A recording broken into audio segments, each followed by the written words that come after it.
Hello and welcome. So today we're going to take a look at a new Leetcode problem called binary tree right side view. It's Leetcode 199.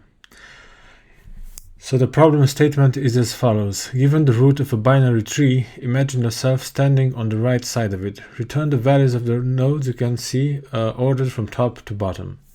So we have here an example. We have a tree here with nodes 1, 2, 3, 4, 5. And as we can see, nodes 1, 3, and 4 are all on the right side of this tree. So the last element on the right, it means it's on the right side. Again, we have another example here, again with 1 to 5 nodes, but in a different arrangement.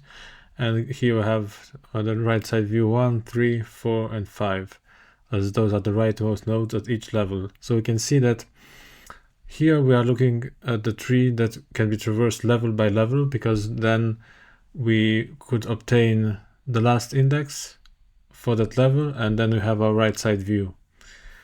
Finally, we also have the case, of course, with a null root node, and then we just return an empty vector.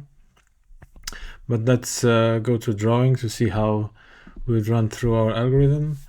So here we have our tree. Again, I said that we are going to traverse level by level because that makes sense for this one, because we can get the index for each level of this particular element, and then we know if it's the last index for that level, and we know it's on the right side of the tree. So as we know, level by level traversal is usually done using BFS, so breadth first search, and for that we need a queue, so we need to use a queue. It's always the same. And in this queue we're going to first put our root node 1. So first I'm just going to go through the regular traversal, and then we'll see how to solve the actual problem. So for the level by level traversal, first we put the node 1 in the queue, and then we pop it out from the front, and we push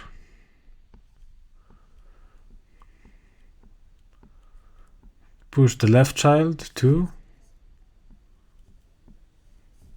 and then we push the right child 3.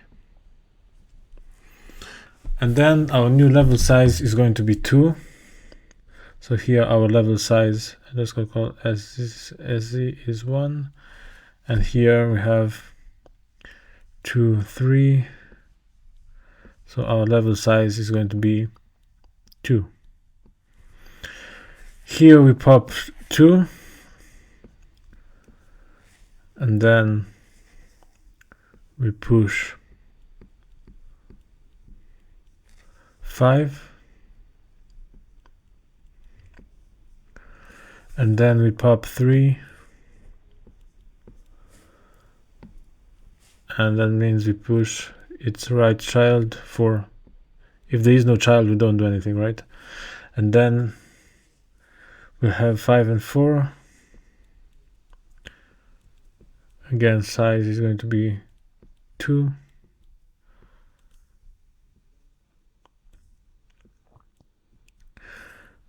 And then since these nodes have no children, we simply remove them from the queue and we are finished. We've traversed the whole tree in a level by level fashion, right? So, okay, that's great, but how does that solve our problem? Well, the thing is, it's really easy to solve the problem with this level by level traversal, because if we have an index I when we iterate from 0 to size,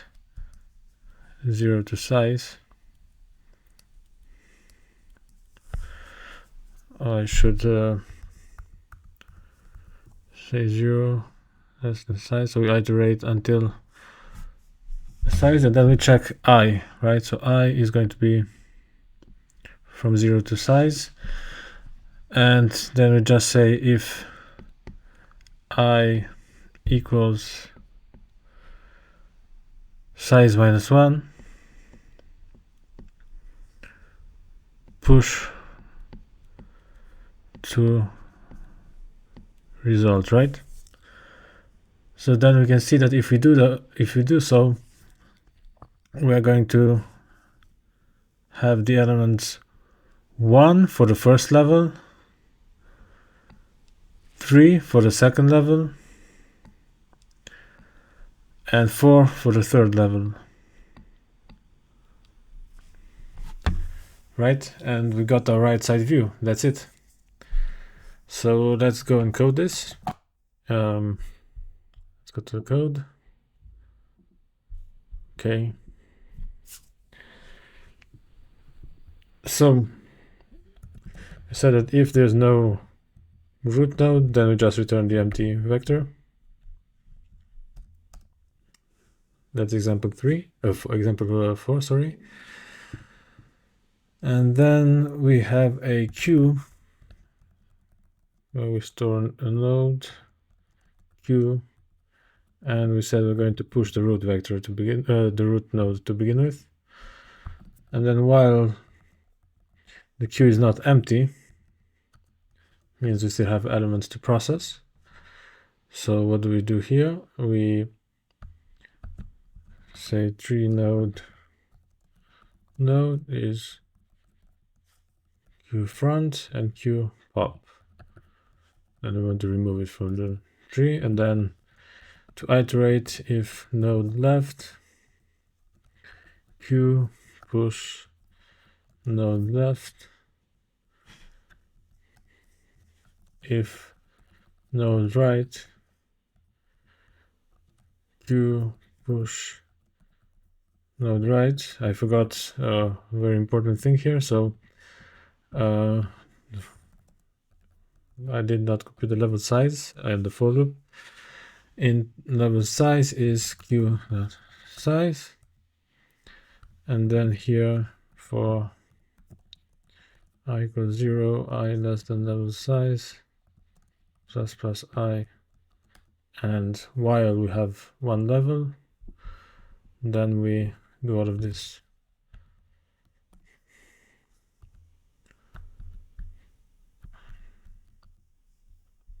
Okay, so process level like that. Okay, so first we get node, the first node, we check if it has a left child, we push it, we check if it has a right child, we push it to the queue, and so on and so forth. Now, of course, what we are missing here is the actual right side view computation, so we need a vector to store our result.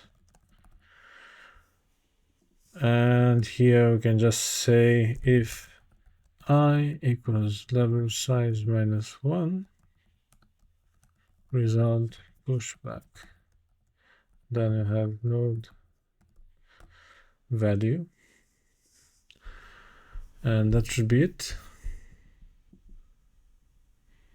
Oh, I seem to have a problem here.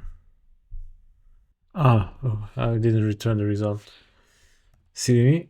Return res. Okay.